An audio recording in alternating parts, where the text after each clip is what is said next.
to muting.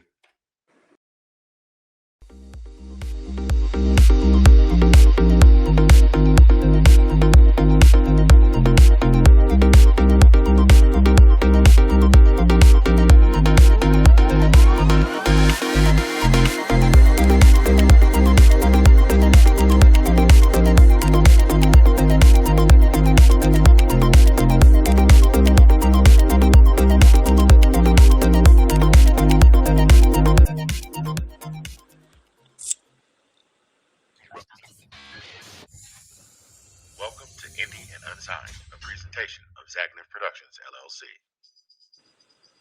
Broadcasting live from beautiful Zagnif Studios in the heart of Oklahoma City, Oklahoma, it is time for this week's episode of Indie and Unsigned, where we bring you tales of the independent entertainer on their way to the big time. Remember who you're listening to today, because you may see them on the big screen or hear them on the radio tomorrow.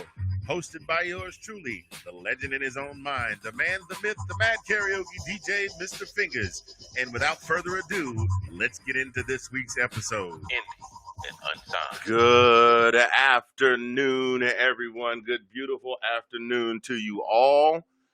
Welcome to Season 2, Episode 2 of Indie and Unsigned. I am your host, Mr. Fingers, the mad karaoke DJ, and today it is my pleasure and my honor to have a gentleman that I've known for quite some time by 6 degrees of separation on the show today.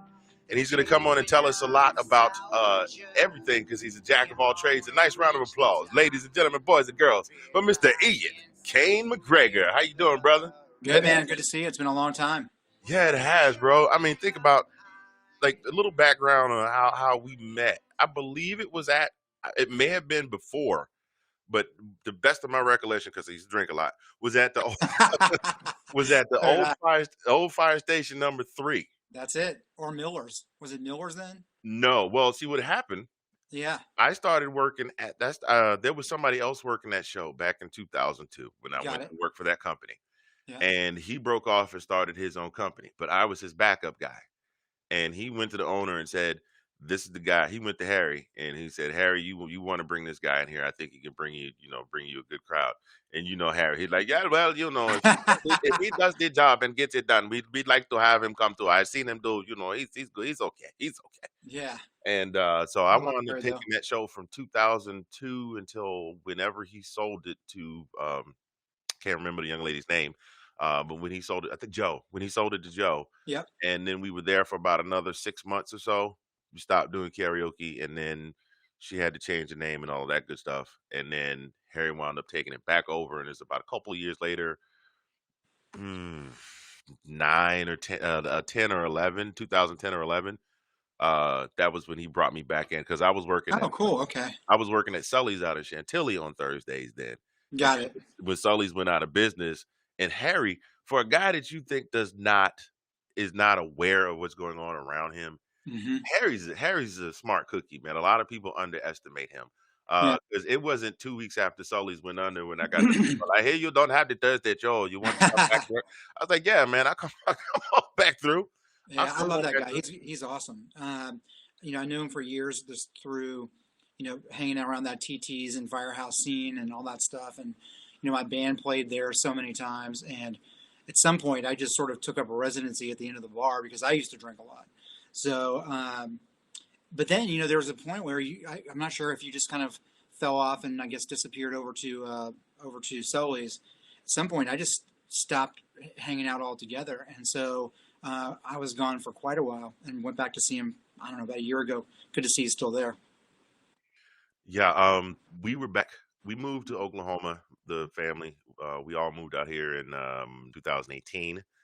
And at that point, I had a residency going at the Fairfax Fair with the karaoke competition. So I came back that following summer, and people knew I was coming. And they're like, "Hey, man, you should come do a show here. You should come do a show here." I was right at Firehouse. And there's no disrespect to any of the other venues I've ever played. It's just that Harry has a gruff exterior, but if Harry likes you, he'll try to take care of you. Sure. And I think I was at Firehouse for, we wound up stopping the Tuesday show, and I stayed there until the Thursday show until I left. but he kept that Tuesday show going for God 6 months, 7 months, Sure. which was about 5 months too long because it wasn't getting the same support. I think he was trying to compete with Shabine, Yep. maybe. I think Shabine was having, and man, you just threw in a relic, TT Reynolds. So that I got an idea just about how old you are. Just uh, it's I, like going to buy I, alcohol now, and you show them your ID, and they go, "No, that's not right. I see the one on the year of your birth date, so you good." yeah. Oh No, I wow. think you and I are either close or I'm. Who knows? Maybe I'm older than you. Who knows? Well, I just hit the half century mark in June of last year. Then we both hit it at the same time. Okay, all I right. was May 23rd, so I'm right before you. Oh, a month. That's A right. month before you, a month before me. Look, man, you've had some milestones since I seen you last. I want to get into that, and then we'll get into the music stuff. So, Sure. you had some good things come about in your personal life since you and I last broke bread together. Yeah, I mean that's. Let's see. I got married in October of this year. If that's what you're referring to. Hmm. I think in that time, yeah, I've even had a child since the last time I saw you, seen you. I think. Oh So man, my son Grant was born. That was a while back, and then of course I married my wife Lynn in October this year. So yeah, very it's nice. been a pretty amazing time, even with COVID. It has been, man. Because it's funny your Facebook post, like you have, and I don't know if it's just you uh, putting the brand out. You always have that when that look when you post new pictures. Like I'm like, dang, that's Yeah, the first time I've seen him smile on social media. That like that's Lynn, I hilarious. don't know what Lynn, whatever you're Yeah, doing, keep there doing you it go. because She's watching right now, so she'll I be I've happy to seen hear I've that. yeah, he and I have shared some laughs face to face in the bar, but I don't think I've ever on social media seen him smile and cheese No, is it's big. So true. you must be a good woman. And Yeah, congratulations to absolutely. you both. She's Um, amazing. so we want to get into this. So you currently play in like what 17, 18 bands or something like that right now? Well, thankfully now just two. No, in fact, I would say that the bulk of my time and the focus of my musical life is a band called American Jet Set, and we formed a couple of I've years heard ago. of them. There you go. Yeah, it's a really nice shirt you got on there, man. Yeah, I know, right? Um, no, so we formed in 2019, and it was just sort of a time when I was doing some side projects in music. I really was even thinking about getting out of music. And my buddy Jeff, he's the drummer in our band. He had been pestering me for a while to, start a rock and roll band, sort of like 80s hard rock. And I really didn't want to do it for a long time. And then for whatever reason, that last time he hit me up, I was like, you know what, this is it. Let's do it. Let's write some songs. So we wrote and recorded an EP within like a month and a half. Then we found our guitar player and our bass player the next month, and we were playing within about 4 months of starting the band. And it was a crazy roller coaster for that whole year of 2019 because we played with almost every one of our rock and roll heroes Oh from the yeah, early. like drop some names, man. Drop some names. I want to hear. Well, I mean, they're not important to a lot of people, but LA Guns. Oh yeah, I know Um, about LA Guns, man. yeah. Remember we Oh together. yeah. Absolutely. It's Faster Pussycat and all these bands that we grew up listening to and idolizing, and because those bands were sort of having a resurgence, because rock, in fact, in 2019, the best thing that was going on, and COVID kind of killed it, is that rock was kind of having this resurgence, right? So all these bands that were playing to 200 seaters 5 years before, they're starting to do like 800 seaters and 2,000 seaters, like LA Guns playing 2,000 seaters now, and that's just been unheard of over the last 15, 20 years. Absolutely. So yeah, so they were starting to do really, really big shows, and we were joining them, and so we got to be the premier act that was opening for all these bands. So 2019 was an amazing, amazing year for music for me and for our band. We did, we toured the country, went out to LA, and we were planning on a return trip to LA to open for Pretty Boy Floyd at the Whiskey, and then COVID hit, and that got moved around a bunch of times. In fact, it's still on our schedule, but I anticipate it getting moved again. But but then through the COVID time, through all of 2020, music kind of was up and down. We were trying to record. We actually ended up recording an EP that still hasn't come out. And then a couple months ago, I decided, I'm gonna start doing something on my own, not to put the band aside, but more to talk about things that I was sort of experiencing because of what was happening in the world. And these were things that I really don't talk about in the music that American Jet Set does. We are decidedly a non-political, non-issues type of band. So Mosntr became sort of the outlet for this art that I wanted to create around the topical stuff that was happening right now. So that's it, just Mosntr and American Jet Set for the moment. Nice, nice. And man, the funny thing is, all that time we talked, I don't think either one of us knew the other one did music on the side. It was when I Right. saw, it was when I saw you start posting the pictures on social media of the stems when you were in studio. Yeah. And then I started hitting you up, and I think I don't even know at that point if you were doing work for the band, if you were doing work for other people. And then all of a sudden, I saw American Jet Set coming soon with the logo and Right. Right. Right. and all of that good stuff. And then the CD hit, and I'm gonna touch on the '80s rock in a minute, but the Yeah. CD hit, and every time I looked around, you guys were like, you essentially lived a musician's dream where you went from concept to gigging, and not just any gigs, not just playing someplace where no three people are half paying you attention and maybe getting a bar tab. You guys went from concept to paying gigs, opening up for some from notable names in Yeah. less than a span of 18 months. Oh, You we did all that within months. I mean, with literally just a couple months. So, the good thing for our band is that we all kind of came from bands that had been doing this before, but not in this genre, not since we were teens at least. And I was in a band called 23 Rainy Days that was a pretty big band, and so I had a ton of contacts as a result of that experience that I kind of brought into what we were doing with American Jet Set. So from a promotions point of view, I was talking to the promoters immediately when the band came together and vying for position on these bills. And so we got put, I don't know, opening slot of a 5 band bill in front of, Bang Tango or something. And then we did really well and sold tickets. And then, we moved up a step. And so we did that very quickly. And then promoters were bringing us in for those shows. We ended up being the band. So that kind of peaked when we played with Tom Kiefer of Cinderella at Tally Ho, and that was phenomenal. It was 600. excuse me. Yeah, it was six. Look, I got all the other names you threw out there, but you Cinder, come on, man. Yeah. Cinderella? Oh yeah, it was 600 people in that venue, and it was really cool because, we were kind of building up a confidence about what we were doing live because we go all out live. I mean, it's just a freaking unbelievable time. So we wanted to take it up a notch and get some crowd participation going, and that's a really rough thing when people don't know your music, right?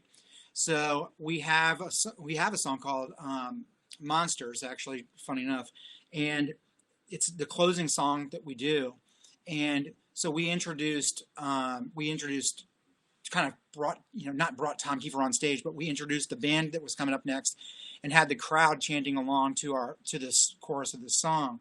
And I'm telling you, man, it was it was a moment of a lifetime because, there's not many moments that you can get like that anymore, especially now. So it Oh, was it was a real rock star moment for sure. I'm sure, bro. Listen, anybody that knows me, like that's like in my inner, not to say that you're not, but Yeah, yeah, anybody that knows me in my inner circle, or even if you follow my Facebook post, they know my group is Boys to Men.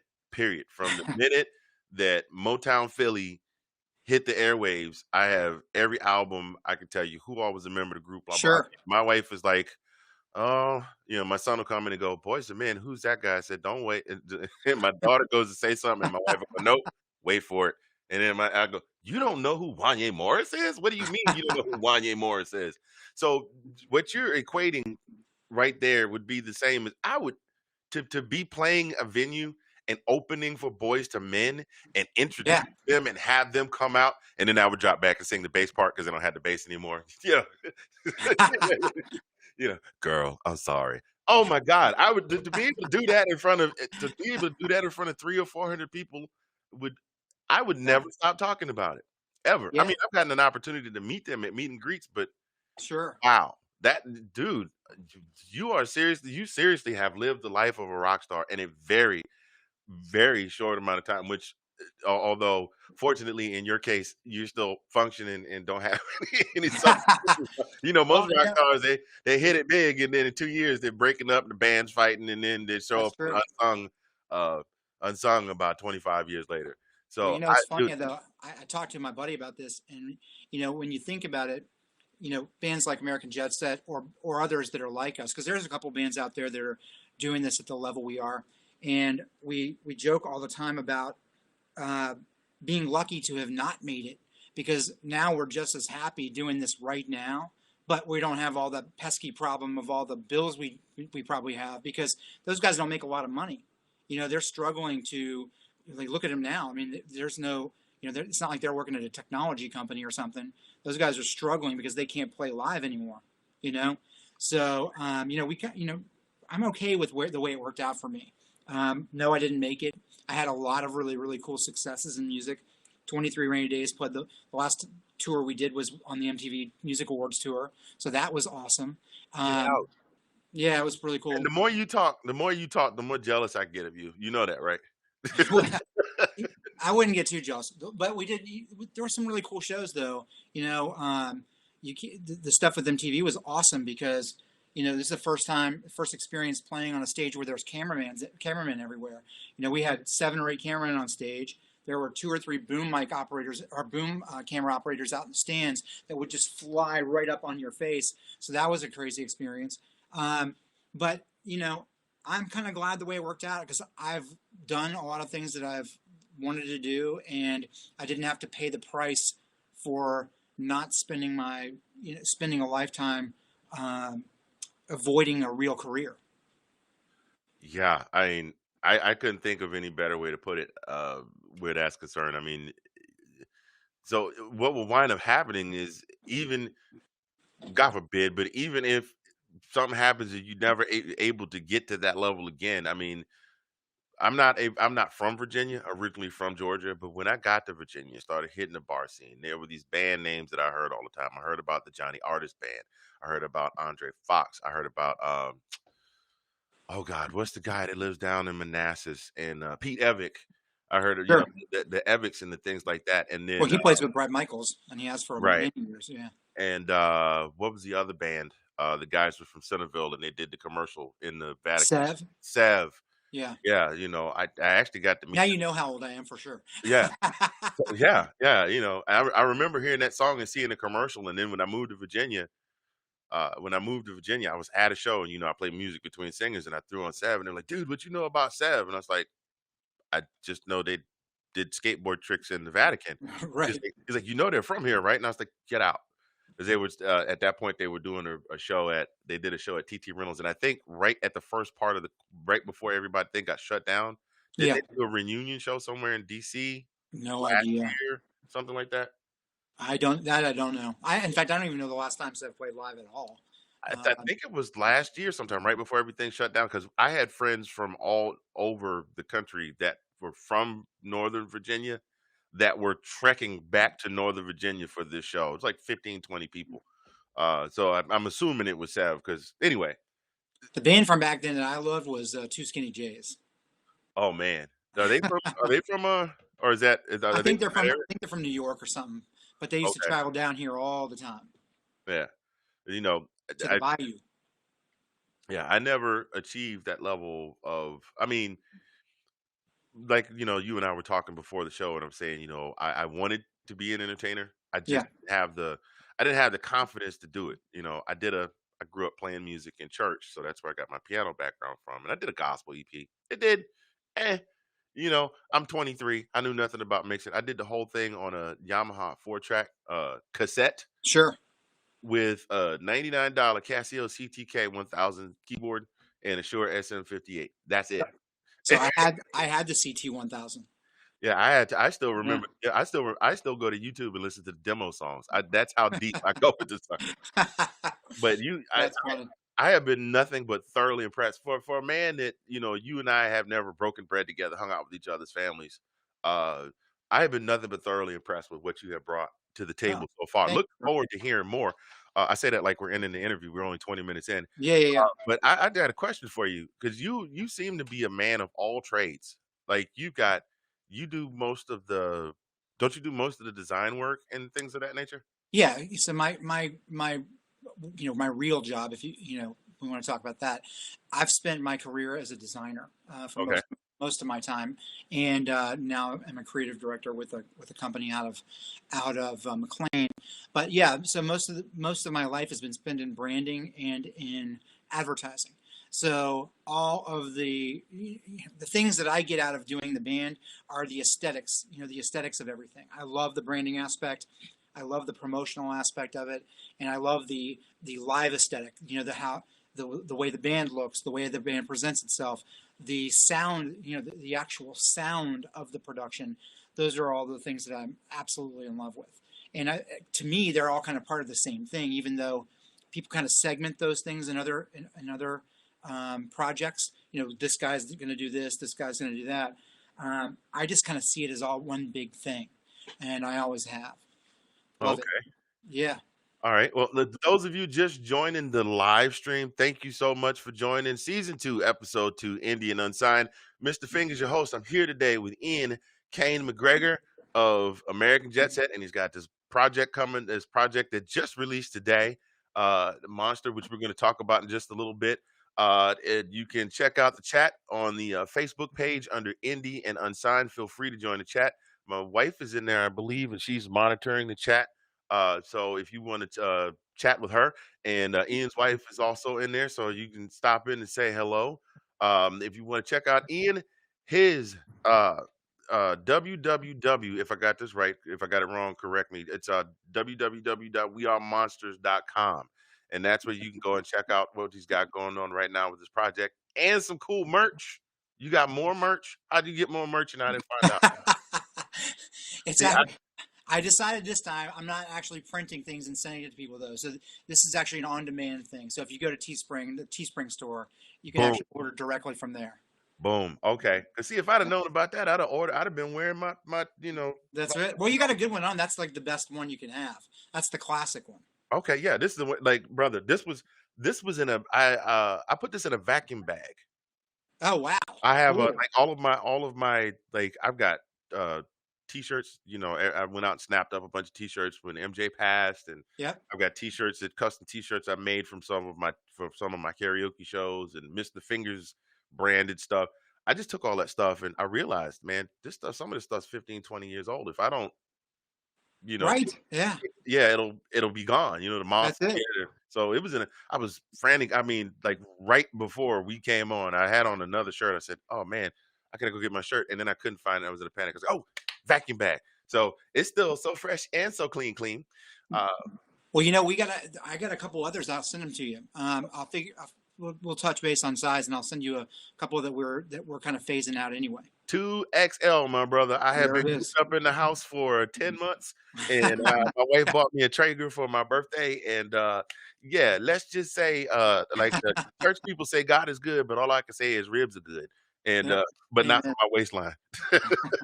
Yeah. Let's not talk about that. Yeah, we won't at all. 40 pounds I gained. Anyway, Got that COVID weight. yeah, man, I'm trying to get back to my old fighting weight. So you are a very talented. You are exceptionally talented at promotion, at production. So do you do all the production for the band also? Do you have a producer or? Well, for Monster is all me producing it.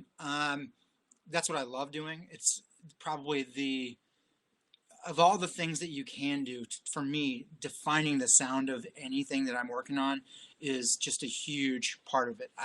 It's what I love. It's why I actually left playing in a band to be a producer, a pop producer for several years. And so Monster for me was not just about sort of the issues based songwriting. It was also about getting back to producing, exclusively producing the music.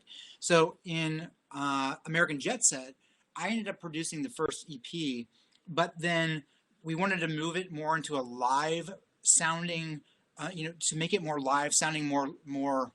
I don't know what's the authentic, because Sure. I tend to produce things. I tend to make things polished and because I have a pop sensibility about how I produce. But so we decided to go with the producers that had done a ton of work with some amazing bands. He worked with SR71, and a variety of other folks. So we got in the studio. We recorded what is called Saloon Rock Whiskey Pop.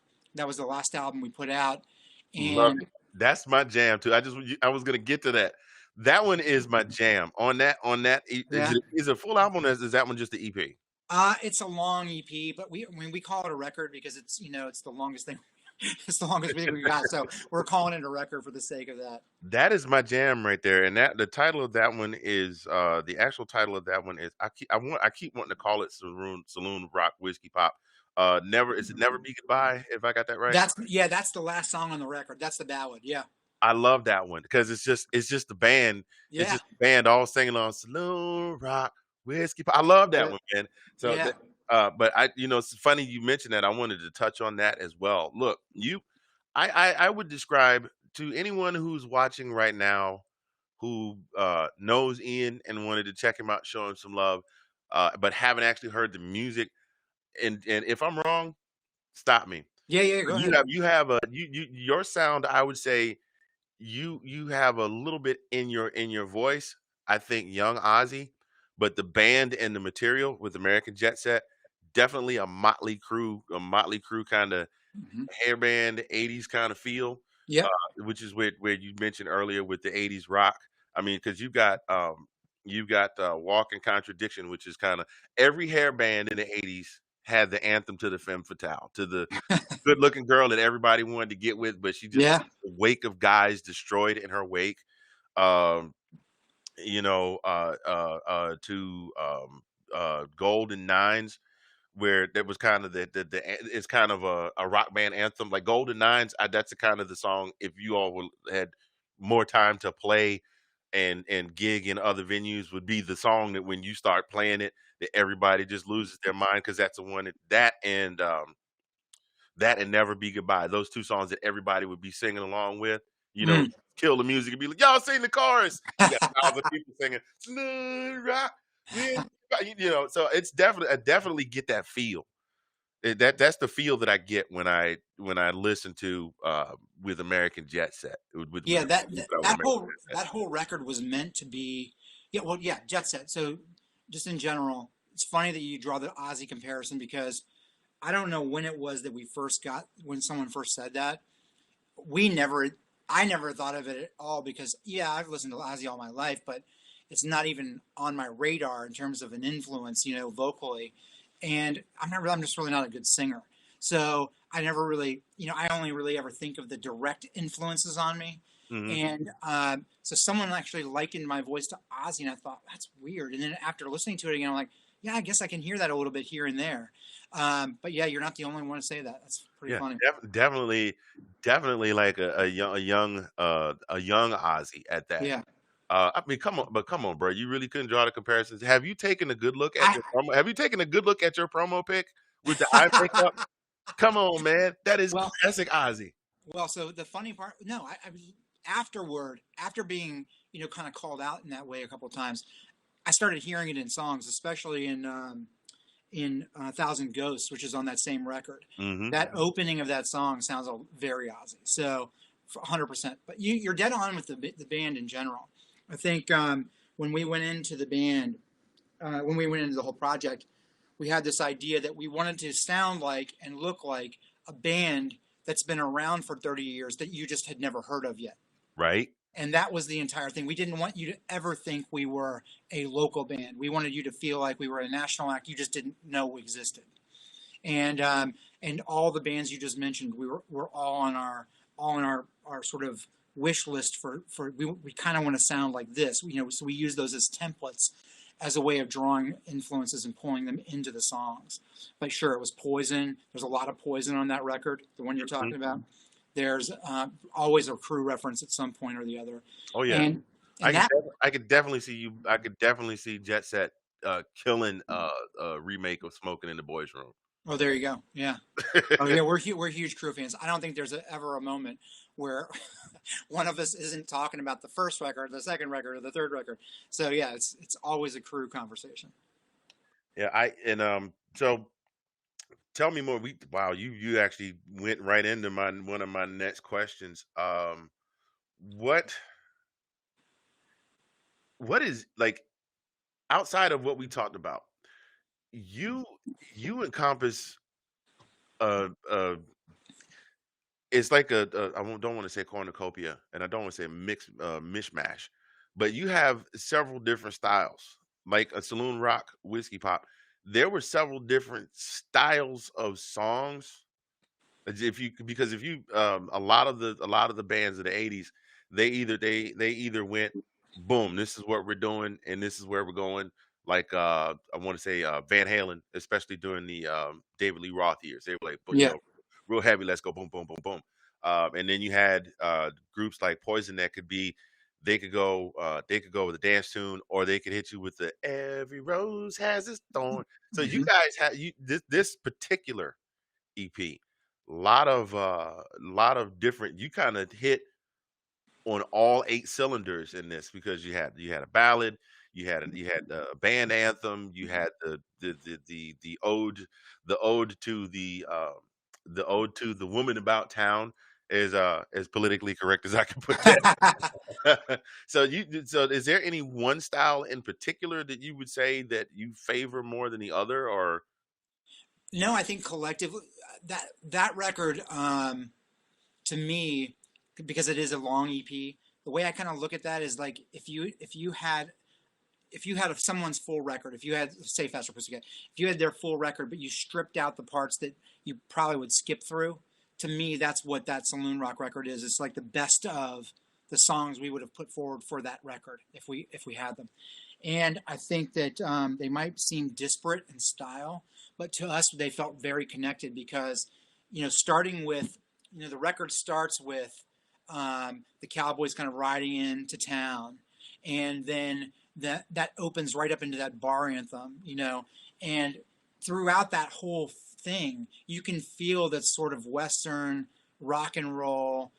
Some of it hits on some ZZ Top at different oh yeah, times. There's all kinds of weird things that connect that thing from beginning to end, and then of course it leaves you with the ballad and the anthemic part of that, where people are walking off, then the riders leave, the train leaves, and then it kind of wraps the whole thing up. So yeah, there's definitely just some different styles in there, but we've definitely connected it through by way of any number of things that are unique to our band. well, I honestly can say that it is I hadn't even considered that. And I've listened to it several times, but I hadn't even considered the fact that you were kind of telling the story from start to finish, which is another thing that was huge in the '80s, and even more so, it started bleeding over into pop and R&B and hip hop in the '90s, where you kind of have an intro and there's a theme that follows along the album, and then then there's a closeout. So it is masterfully done, sir. Thank you very much. Appreciate Very that. masterfully done. Um, and one of the things that I admire about, what was it that made you when you did American Jet Set, that said we want to do, we're gonna get into this next project in a minute. We spent the first half Yeah, yeah, of this yeah. Of interview course. talking about American Jet Set. No, it's all good. What was it that made you say we want to bring back? And you're probably the first musician that I've run across in about that time frame you mentioned, about 15, 20 years, that says let's bring back guitar driven rock. Well, like I mentioned, there was a rock resurgence. I didn't know about it though when we started it, so that's kind of an interesting piece. Maybe we were just feeling it like everybody else was, that it was kind of missing from the world. I mean, I still think it is. And you've had emo and a bunch of different guitar oriented music, but we wanted to do just fun music. We wanted to do music that you weren't thinking about. It wasn't a bunch of depressing nonsense. It was just, let's just turn everything up and play. That's kind of what we wanted to do at the time. And at the beginning, it was probably just going to be a sort of passion project. But almost immediately after we got into it, we were like, well, let's go play live. And then that's when we found out, oh, wow, all this stuff is actually going on right now, to kind of push this back into the mainstream. There were a lot of bands, Greta Van Fleet and a couple of other bands that were sort of, leading the charge on sort of classic rock, I'll call it, for lack of a better word. And we just sort of jumped on the coattails and were taken off. We love it. It's a blast every time we're on stage. So I don't know if we're bringing anything back as much as we are just, you know, performing for ourselves most of the time. But people absolutely love this music. Not ours, just not just ours, but every time you go to a show, people are reacting to that music because they haven't heard it in forever, and it's a Yeah. blast. I mean, and there's a huge demographic that's been the two biggest demographics that I say have completely disappeared in terms of music popularity is rock is first and then R&B is second. Now, I'm not talking about I know what you mean. but like I'm not talking like with R&B I'm not talking about Drake. I'm talking about the Boys the Men, the Jodeci's, the 90s. Sure. The night for me, I love all music, but I'm definitely an R&B guy. I was raised on the Philadelphia sound, the Motown sound. Hmm. The Isaac Hayeses and the Barry Whites and the Harold Melvin and the Blue Notes before he broke off and did the Teddy Pendergrass thing. Uh, I miss those days, especially during the '90s. There was an explosion of R&B groups. I mean, you could throw a rock and hit an R&B group. You had your 112, your Boys to Men, your Jodeci's, Jagged Edge. Uh, they were everywhere, and all of them could sing. Silk, I forgot about Silk and H Town, and then over time it just kind of it devolved into a lot of solo acts, and then from there, I mean, you listen to an urban station. If you want to hear an R&B song, you have to listen to um, like a WHUR, to Howard University Radio, just to get that. And rock is the same way. I haven't heard rock on the well, honestly, truth be told, haven't listened to a lot of radio lately, but you don't hear rock No. unless you're in the grocery store and you hear it on the Muzak. Well, You listen to you the know, classic rock station. there's two things I think that happened. What's really interesting is that Christian rock actually ended up filling the void of that sort of missing. I'll call it that sort of Daughtry-esque rock that was out in the '90s and the early 2000s. Hmm. So that's kind of filling that void on some level. But the other thing that's now just irritates me is that everything starting in around, I don't know, 2012 became a hodgepodge. Everything got stuffed into one song. So you can't just have a rap track or a pop track or a rock track. It's got to all just be everybody and every person that's on the songs, like 5 different artists shoved into one song constantly. I'll call it the era of the collaboration, Oh, right? you mean like Nelly and Tim McGraw, All that. I mean, I'm or kind of even the single artist, the single or what's Little Nas X and Billy Ray Cyrus. yeah, and I'm not saying it's bad. I'm just saying that we've let go of all these styles as unique styles, and then we're trying to serve all those audiences in these little bites in parts of songs, right? And it's just frustrating because there's so much more to that music than just the little nods they try to make in these collaboration tracks. Just don't get there.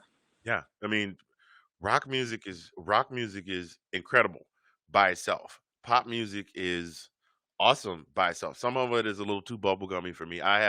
Listen, this is guilty pleasure admission here. I was aware of the K-pop movement, but I wasn't tracking any of the music Sure. until that one song popped up on the phone commercial for the Samsung, Yeah. I think it was. And I was after I'd seen the ad about 800 times in 3 days, I said, "Well, let me, Shazam this and see who this is." And I was like, "Oh, BTS." And the next thing you know, now I've got Dynamite. I've got Dynamite in my playlist. But it's all. But the thing is, it's all awesome by itself. It doesn't necessarily. I mean, it's okay to have a little something every now and again. I think music is just suffering from business in general. I mean, how many times have you seen a successful product come out? And I don't know why the Thigh Master comes to mind for some reason.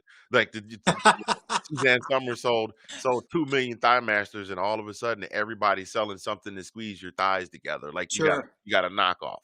And so you had that one great, huge collaboration, and all of a sudden the record labels were, we need to be the next this. Like, no, just find your next great, unique thing. So I agree with you 100% on that. Well, what happened, I'm not sure when it exactly happened, maybe around 2008, maybe before, I don't know. But there used to be, you have people that were at a low level, like local artists, right? And then you had all the pop artists at the top. But then there was this huge middle class of musician. And these were people that were playing bars for a living. They were touring on their own and supporting themselves with record sales or t-shirt sales, whatever. And then because the way the labels changed everything because of streaming, um, that all changed. So now you have this very narrow band of top tier artists. You have just a huge, vast chasm of nothing, and then just an enormous third world of musicians. So that middle class of musician is kind of gone, Oh and yeah, so it's hard to step above the fray of this low tier. I'll tell you exactly when it happened. Rebecca Black and Friday. That song was put out. That song came out on YouTube, I know, I remember it. and now everybody wants to be the next big thing. The Cash Me Outside. I've been recording music for how long have you been recording I music? can't even talk about this. Wait. I'm just gonna ask you how long have you been recording music outside of Since you I know was 14, 1984. I've been recording music for the same amount of time. So we're both the same age. So you're talking 52 years of recording music, Yeah, recording, producing, promoting, selling, gigging. 52 years. yeah, One 13-year-old child goes on Dr. Phil and says, "Catch me outside. How about that?" And gets a seven-figure record deal yes, because she has a viral video of her acting very not personable. sure, of course. It I'm it, trying. hurt- I'm it trying to hurts my stay soul. politically correct on this here. I mean, look, Yeah. she was acting an ass. I'll say it. And Hmm. got $1 million record deal. I'm like, do you ever see these instances and ask yourself the question, how is this happening? I used to when I before I sort of gave up on the idea that it was ever going to happen, and that actually happened when I was in 23 days. We toured the country. We were together for 10 years, and we were sought after by major labels. We did 3 or 4 showcases. 2 of them were for Atlantic. So we thought we were going to be signed. We thought that's what was going to happen. But I remember that whole last tour leading up to through the MTV award stuff. I just knew I was over it, and I just didn't care about it anymore. So for me, I used to just get just so out of my mind about stuff like that. But now I'm kind of I made peace with it. You know, there is no way I can predict why that girl or any of the other people that are performing music right now that don't have talent or whatever. They've got something though that sells, and I didn't. So congratulations to them. But no, I made peace with all that a long time ago. Well, I'm not necessarily hating on. I'm not Yeah, necessarily yeah, yeah. hating on her. Sure. It's just that how is the chance happenstance? This weird one in a gajillion chance happening to folks. It seems to in this day and age to happen to folks like and who knows? Maybe she didn't even want to be a rapper, but they came at her and said, "Hey, your name is big right now. We give you a record deal. We do boom, boom, boom." And now she's got this. She's huge. Well, it proves that what sells is not necessarily quality music. And I think one of the things I try to tell my daughter, I'm a huge rap fan, and in my mind, there's good and bad music, there's good and bad rap, there's all this stuff, right? And what I try to explain to her is, outside of my opinion, is that there is good music, and then there is very bad music, meaning poorly written music. I may like music that is poorly written, but does not make it good, Right. right? And the same goes for rap and all the other things, right? And what I call that other, it's not good, but everyone likes it. I call it cheeseburger music. So it's kind of like McDonald's. They can sell 1 billion cheeseburgers, but it doesn't make it healthy for you. It doesn't make it good. And you might go listen to a jazz record and get so much more out of it, but you might not want to listen to it all that often, right? So I think it's a matter of what people want to hear at that given time. There's nothing we can do about it. It's unfortunately will persist for as long as people make money at selling music Yeah, absolutely. I or mean, anything else. yeah, absolutely. It's just,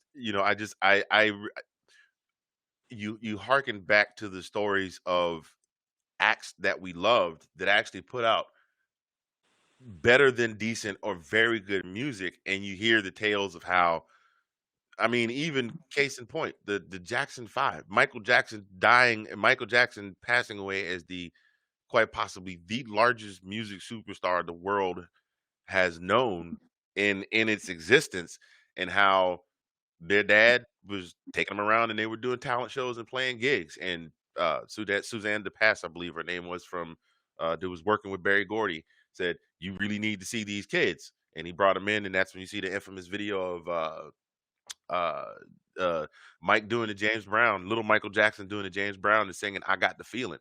And boom, now flash forward 50 some odd years, he's the hugest music star on the face of the planet.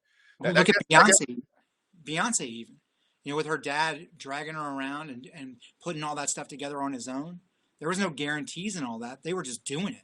yeah. Oh, if you even want to look at the sports world, I don't know how big a sports fan you are. LeVar Ball, as of recently, I Mm, mean, uh, we won't even get into it. Let's just say sure. it's a guy with a loud mouth that people thought was annoying. They said he was annoying. The thing that made him famous was he made a video that went viral that said he could whoop Michael Jordan in the game of 1-on-1. Oh no. And but here we are in 2020. All three of his sons are signed Oh to my with God. good deals in the NBA. That's And they're crazy. not bad basketball players. They're not. I don't think they'll ever be MJ, LeBron, Kobe quality players, but they're Sure. very good basketball players. And all of that notoriety got his sons into the NBA. Wow. I don't think they would have gotten that deep a look, but because he made that much noise, that's Mm. what happened.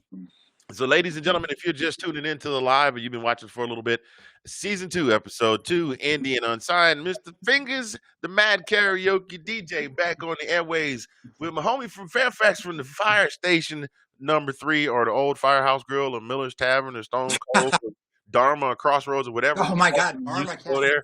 there. Ian came, yeah, Dharma. I think it was. I think when I first moved to Virginia, it was either Dharma or Crossroads, and I think Yeah, yeah, yeah. the name had changed by the time I started working there. But That yeah, goes a long way. God, the 90. In fact, I remember playing the show there at 94, and you had to actually crawl. We had to load everything in through the back window, which there's now a door there. It used to be just a bit like almost like a bay window. You had to crawl through to take all the gear onto the stage, which the stage, by the way, was like that big. it's not much bigger than that now. Yeah, that's right. That's Wait a true. minute, That's true. where was the back door?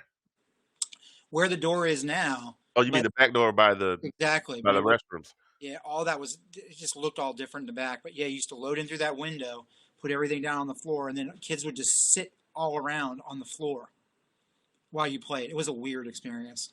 Oh wow. It was definitely more of a coffee shop vibe at the time. Oh, okay. Okay. Well, yeah. Look, Harry, if somebody is watching this Fairfax person, tell Harry that he is getting a lot of pub today That's right. here on the show. Harry, when I come and see you, I want another one of them prime rib sandwiches, please, sir. You got to eat it hot though. That's my problem. Amen. I would order it and then be gigging, and by the time I got to eat it, it was cold. And bring the ribs back. Do you remember when they had ribs? I don't, the last time I went there, he changed the whole menu to like, it was like a Middle Eastern menu the last time I went. Yeah, but you've been going there long enough. You were there before me because I didn't move to Virginia until 2000. I don't even, At I one was probably drunk. at one point he had ribs on the menu, and when I tell you they were better than Famous Dave's, Oh, wow. they were better than Famous Dave's. They were better than whatever the other barbecue chain Mm. was that was floating around. They were delicious, and I was heated when he took them off the menu. But he replaced it with a prime rib sandwich, which I also love. So I Ah, there it is. can't complain. So we have been talking for about 40, almost 50 minutes about American Jet Set. Sure. Yeah. I want to talk about your new stuff because that just dropped today. So tell me about the Mosntr project, man. Well, it's been going. It actually, I think, launched 2 or 3 weeks ago with the first single, which was called "Brave New World." Hmm. The whole thing came about because, of course, 2020 was just a crappy year for everybody, and I just became frustrated with social media because, with all the election and all the things that were going on, my views sit geopolitically somewhere between the far left and the far right, and a whole lot in the middle. And just communicating with anybody online about issues became a nightmare because I would get attacked for having an opinion, and it just used to drive me nuts because, people talk about the fact that, we have free speech, but we really don't. And the reason is that government doesn't have to. The government doesn't have to do anything about your speech because everybody does it for you. You got this mainstream view, and if you deviate from the mainstream, well, then all of a sudden you get painted with the crazy brush. Right. So I stopped communicating and sharing my opinions, and so I just wanted a vehicle to do that, but without being peaceful about it. Something that I could put out as a piece of art and talk about the way I felt about the sort of dystopia that I kind of feel like we live in. And so the first song, Brave New World, I put out, I want to say it was about 3 weeks ago.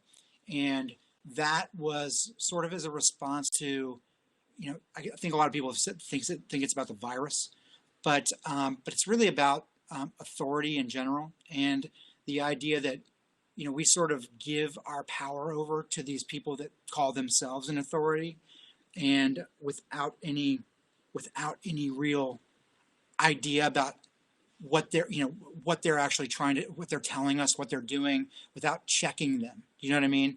Right. So that song was written about that, and then Apocalyptica for me was a bit more of a biographical song, even though it's all written in the metaphor about this fictional city called Apocalyptica. The idea is it starts with this 8-year-old boy growing up in this city that has these massive walls, and he's in complete awe of these walls, right? Mm-hmm. And a lot of pride and patriotism around these walls, and he has this fascination with growing up and protecting them, being a guard on the gate of these walls. So he does grow up. He becomes part of the military. He protects them. Then as he gets older, he starts to realize that it was all sort of a lie, that these walls were really just meant to keep the people in and to control the people. And then that, of course, ends up leading to the revolution that happens at the end of the song. Did you by chance ever see the movie Aeon Flux? Oh, yeah, absolutely. Does that sound familiar to you? Remember Yeah, well, the giant cloud that was circling around the city? Yeah, well, any dystopia that you're watching on film, rings true to that storyline. I mean, 1984 is a lot like that, because obviously the story there is that all these wars are supposedly happening around this country, and the story constantly changes. So over time, no one really knows what's happening. No one's really ever sure of what the real story is, but they know they're embroiled in war, so they have to be good. Yeah, I mean, you could throw a whole bunch of Logan's Run. You could even throw Demolition Man in that mix. All of them. Every single one. The Matrix. Oh man. Your last chance, Neo. After this, love that movie. That's right. I don't think that went very well, Morpheus. It went exactly as well. How do you figure? We are still alive. I love that movie, man. There you go. I love that. I did like bits and pieces of like 3 different movies, but still, it's in both of them beautifully done. Now tell the folks where they can find. Oh, I just did. You can find it at www.wearemonsters.com. Also, if you want to follow Ian, you can follow him at We Are Monsters. Is that correct on Twitter and IG? That's it. Just leave out the last E. Yeah, MONSTRS.com. We are MONSTRS.com. You can go to the website, you can download the music, you can read the whole backstory, you can pick up merch, and then you can follow all the developments on the Twitter and the IG. Brother, I got to tell you, I don't know how you do it. You must have TweetDeck or something like that. The reason that I say that is because I got this whole thing. I don't know. You know what? I'm congratulating you on all of your successes with American Jet Set. Zagnif Productions. Obviously, the Zagnif is a what do you call it? A palindrome? No, it was a palindrome where you run it backwards. Where you run a name backwards, like Oprah's Productions. Yes. Yeah. Harpo. So Zagnif Productions. That was where we got the name for it, and we literally just filed articles of incorporation. I think. Congratulations! 3 weeks ago. Yeah, So that's cool. it's all official now. Something I should have done a long time ago, but hey, better late than never. And this whole concept for bringing the show back, as soon as I signed the articles, I got home and was telling my wife and showing her stuff. I said, "We need to bring the show back." She said, "Well, go ahead, baby, do what you do." So here we are, 3 weeks later, four Well, weeks. thanks for having me. I appreciate it. It's awesome. Oh yeah, man, absolutely. I was gonna hit you up. You would have been on the show 3 years ago if we hadn't moved to Oklahoma. But then at that Mhm. point, you weren't at where you are now. No, So absolutely. everything in life happens for a reason. I actually have a question for you from the chat, and my wife posted it. And I'm sorry, darling, I just got around to looking at the chat. It says, during your travels, what city stands out to you as the best show that you've had or ever enjoyed the most? The best show, well, I think it also depends on what it meant to you at the time, I guess. My favorite show I've ever played in my life was likely opening for Tom Kiefer at Tally Ho, which is in Leesburg. Oh, that's a Um, great venue. that was they're just you can't beat that from a performance and experience side. But I think 23 days when we were playing and touring, we played a place in Chicago when we were playing to nobody. And I mean, it was a rough time, getting all over the country and playing to nobody, but we were trying to struggle through and make it. And we played this place called Reggie's, which is, I mean, it's enormous. It's like the 930 Club of Chicago, and we had no idea what we were walking into. 30 Club. They're talking. You making me feel old, bro. Well, and then when we played Reggie's though, that night at our merch table, we played this big place. We just had more people at that merch table than I'd ever seen at a merch table in my life. So then, lastly, the last experience was the last show of that MTV Awards tour was at not Wild World. What's it called here? Six Flags over in PG County. And so playing at that place and coming home to that show was just awesome. Here we are, we're playing to like 1,000 people, and there were just these boom mics flying up in your face, and taking a video, and then of course later seeing our video up with the MTV logo and the commercials and stuff. Pretty amazing. So I'd say Do you still have a copy of that video? I know it's online somewhere. Oh, okay. And Absolutely. bruh, I would be posting that. I would if I had something like that, that would pop up in my feed about every 2 years. Remember this? I was on Well, TV. you graduate to these new moments that you're more proud of, and I think that's kind of where I am with that. That world is long gone to me, but it was a great experience. So I'd say to answer the question, best experiences were at home with Tom Kiefer, Reggie's in Chicago, and the Whiskey in Los Angeles. Okay. Very nice. Very nice. Now I want to jump back to the Monster Project because we kind of touched on it for a couple minutes and got away from it with the question. Yeah, yeah, yeah. I noticed something as I was reading through the notes, reading through the bio and the development of the project. This is a family affair. Well, at Because you least got yeah. So the idea of this project, and the even reason why it's called Mosntr, is because I wanted, even though it's primarily me, I wanted to have anybody that wanted to be a part of it with me, anybody that wanted to join in to collaborate on the music. I liked the idea of multiple people with different points of view that came together to put out a song talking about any number of issues. So the idea was that it was creating a monster by all the people that would, sort of a sum of its parts kind of idea. So even though it is just me, I like bringing other people into it, just so there are other points of view that are putting forth these notions. So the first person I included was Brian Kimes. He's been playing with me for years, and he lives out in LA. And I asked him if he would, excuse me, if he would contribute with the bass parts, which he did to both songs. That was awesome. But the second song, Apocalyptica, was particularly amazing because my wife and my three kids actually sang the gang vocals that happened at the end of that song. that's what I And was talking about, the family affair. yeah, I just was like, yo, he's got his family on this joint. Okay. yeah, yeah. And I was really happy that they did it because the song is pretty intense from an emotional point of view, and it's not a sentiment. The idea of singing about how your country has kind of done you wrong isn't necessarily a topic that people want to align themselves with.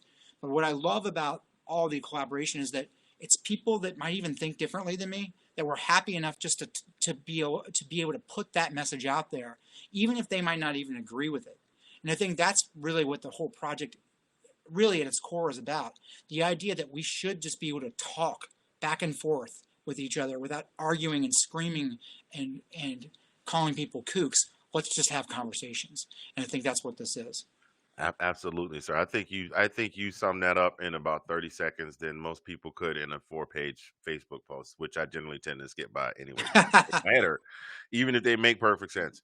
Um, all I had to say, man, is you have been under well, I say undercoverly. The lid was off once American Jet Set, which did that thing, but you've been undercoverly hiding all this talent from me, bro, and I have been nothing but impressed with everything that you have brought to the table. Well, thanks, Uh, man. and I look forward to looking down the road, and even if it's not a big time thing, and even if you just get a liner note or a credit on something, some huge something. I look if I look up and I see your name in the Grammys as a nominee songwriter of the year or That's something like hilarious. that. If I see your name, I I hope when you get interviewed afterwards about this, because you know that every radio station in Northern Virginia will want to be in DMV will be interested in having you on. Then I just Yeah. be like, look, man, appreciate y'all having me on. 10 years ago, my man Fingers, me and him was karaoke boys. He had me on, so y'all late to the game. Y'all should have peeped. But 100%. no, man, seriously, I have enjoyed everything you put out. I think my wife and I are gonna put that on, and we could probably order some food, sit around and get fat and sassy, and listen to some American Jet Set and some Monster All right. and chill out. Did tell the people where else, if there's anything I missed, where they can find you. Everywhere online. I am at wearemonsters.com, but more than that, you can check out my band, American Jet Set, at facebook.com/American Jet Set. And hopefully we'll be back on the road and you can catch us wherever you live. Okay. Well, listen, I got a couple more short questions for you before we jump Yeah. off here. Like, we don't necessarily have to jump off at the hour mark, but I know you got stuff to No, do. I'm All good to that go. stuff. But uh, let's just say, and this is a question I think is going to be my a question of every interview. Let's just say, uh, all the stars align. You got all the money you ever need for the remainder of your life. What do you do musically? Like, what do you do as far as music is concerned? What are some things that you would like to do if you had unlimited? That's it. If you had unlimited resources, what would you like to do with your music, and what direction would you take it? That's an interesting question. Uh, and this is going to sound like a crazy answer, and probably I'll get painted with the kook brush again. I am anti wealth. So, what I would likely do is I would likely give most of that money away and have enough to live on. But I think that musically, I've done most of what I wanted to do, and I don't know. I don't really know that you know other than excuse me, other than paying my way into things, which I'm kind of against. I can't imagine getting any more out of it than I'm getting because Gotcha. this at this point I'm kind of for me I'm creating the art that I want to hear, and no really I'm not really concerned really about what other people think of it so much anymore. I got you. Well, I wasn't necessarily saying that you become wealthy, but let's say someone with Sure. unlimited Oh, got it. Yeah. Uh, somebody, it's even if it's somebody else with unlimited resources, just says, "Hey, man, you don't have to get famous. You don't have to be a superstar, but Yeah. whatever resources you need to do what it is you want to do, they're at your, they're yours to use." That was more Yeah. I like, think I would love to have a studio that was fully equipped on its own. If I'm able to put all the money into music, I'd likely want to build a studio freestanding where others could come and record and do what I'm doing now, but just make it available to people that wanted to come and collaborate on music that for the purposes of art. gotcha. Yeah. I got you. You and I line up a lot in that chain of thought, because you can't see it behind me, but I've got my keyboard set up over here. I've got the Mhm. sound foam and the condenser mic, Yeah. and this where I'm sitting is kind of uh control room central with the board and the laptop and everything. Right. So, I was talking with the wife about maybe closing this room off and doing the same thing, but or at least a full for me would be a full multimedia. So I could do, because I like to do little. I'm not. Yeah, like building a TV studio almost. Yeah, I'm not the kind of person that wants to do TikTok videos and YouTube videos to get famous, but I like being creative. And Sure. I would love to be able to have that available to me where I could have one giant room dedicated to the music and another room where I could roll in and have, change wardrobes and do one of those videos where there's six of me, doing some temptations or singing one of my original something like that. You know. Yeah. And now the other question that I wanted to ask you, I should have asked you this earlier in the interview because we're kind of winding down now, but this actually it worked out perfect because last question kind of ties into this one. What have you found is the most difficult part of independently producing and marketing and like so you basically everything is out of pocket for you guys, right? Oh yeah, 100%. You know, we talked to a couple of very small labels that are well known in the genre that we're in, very small, that wanted to put out a single here. Or, they actually came to us recently and talked about putting something out in January. But the thing is, it really doesn't matter because on your own you can put out and distribute music as long as you have the funds to do it, right? And so if we produce it ourselves, we can make the most money back as people are purchasing it. T-shirts are a great example. We produced and purchased all of our T-shirts, and we make 100% of the profit as a result. So in terms of the most difficult part, I'd say it's the glut of music that exists online that people have to sift through to find you. Um, because we talked about that big sort of third world of musicians that exist. Right. In that third world, there is a hierarchy of quality, but you don't get to see it because it all exists at the same spot. How many people can be on Facebook?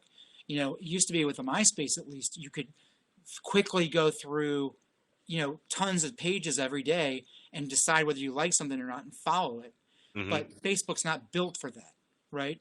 And so there is no place to go that's sort of like a global radio station to hear a whole bunch of stuff. So it's either YouTube or whatever, which is not built the same as MySpace was. And I Right. hate thinking about MySpace being a superior product, but for music, MySpace was a huge benefit. I never really got into the music thing on MySpace. It was just at Oh that man, I never got that far, and maybe I should have, but at that point I was singing with it was a duo. The two of us were doing, sure, but I never got that far. I didn't realize the potential for the music until after everybody jumped ship and came over to Facebook. yeah, yeah. Um, yeah, I think, and that's a hard thing for any musician. You hit it right on the head. The internet. Who knew some almost 30 odd years ago when the internet became available for public consumption that would essentially change the face of how people are able to market their products. Or how do you watch? How you watch a movie? How you listen to music? How you even Oh yeah. experience music? I Right, never would. You couldn't have told me back when I was a sophomore in college that one day if I wanted to watch a movie that I wasn't going to have to go to a theater right, and by right. well of course back 30 years ago then too, and this is us dating ourselves again. The matinee, the regular show was $4, the matinee was $2, and the popcorn, I think the large was a buck 50. Mm. And now you have to spend god, you almost have to spend a car insurance payment to take a family of four. It might be a car payment Oh, if everybody gets something just to go to the movies with the tickets, the yeah, popcorn, and the soda. You couldn't have told me that back then. You couldn't have yeah. told me you could be able to record and package and design and because I like you, one man show, write all the music, and you have a band. You had the benefit of a band. I write all the music. I got to produce it all. I got to do all the tracks, do all the singing, all the marketing. So that was. I'm just curious. What is the most that if that was what is the most difficult thing? Just getting your music out there. Because I mean, not only that, you got to deal with copyright because you it's not just for those of you that are interested in getting into business. It's not just hey, I recorded a song, I'm gonna put it out and hope people like it. There's also making sure your music is copywritten. If you got a logo, getting it trademarked. If you run a business, you got to get your business license and do your taxes and declare. You got to declare tax on the merch that you sell. If you make over a certain amount, X, Y, Z. It's a show. And you have managed, sir, to navigate that very successfully in the time that I have been aware of it. And I thank you. I consider it a privilege to have had you on the show today. And I would Oh, love, thank I want to open this. I just know that the door is open for you to come back and join us when everything opens up and things start moving again. I'd love to Yeah, have man. you back and kind of get a comparison then versus now. Well, I appreciate it. It's been an amazing experience here. I mean, I haven't done a official interview in over a year, so it's kind of nice to get back to business. Oh yeah, absolutely. Well, that's what we're here for. I want to reach out and find people all over the place and say, "Hey, look, nothing's moving right now. So let's get your face out there so people can at least, you know what I'm saying?" So it's somebody that's never heard of you before that might be watching this or watching a replay. And by the way, if you'd like to catch the replays are available, will be available at youtube.com/Mr. Fingers. They will also be available at the Indian Unsigned Facebook page, which is facebook.com/Zagnif Indian Unsigned. That is ZAGNIF. Indie and Unsigned with the A spelled all the way out and Unsigned. You can find it there. Find the podcast at Podbean. I will give you the link for where to go and find the podcast, sir, once the show is Mhm. over. So, ladies and gentlemen, boys and girls, we do appreciate you for tuning in to today's episode, season 2, episode 2. We gonna go out. I normally go out with my theme, but we gonna go back out with Apocalyptica the same way we came in. Ladies and gentlemen, Kaine MacGregor. Ian, my friend, take care of your family. We'll talk. Stay with me. We'll get up after we go off air. Ladies and gentlemen, boys and girls, we appreciate you. Stay tuned next week when my guest is Fredericksburg, Virginia, stand-up comedian and a personal friend of mine. I call him nephew. He calls me uncle. I don't know if that's a sideswipe at my age, but I'll take it. Brandon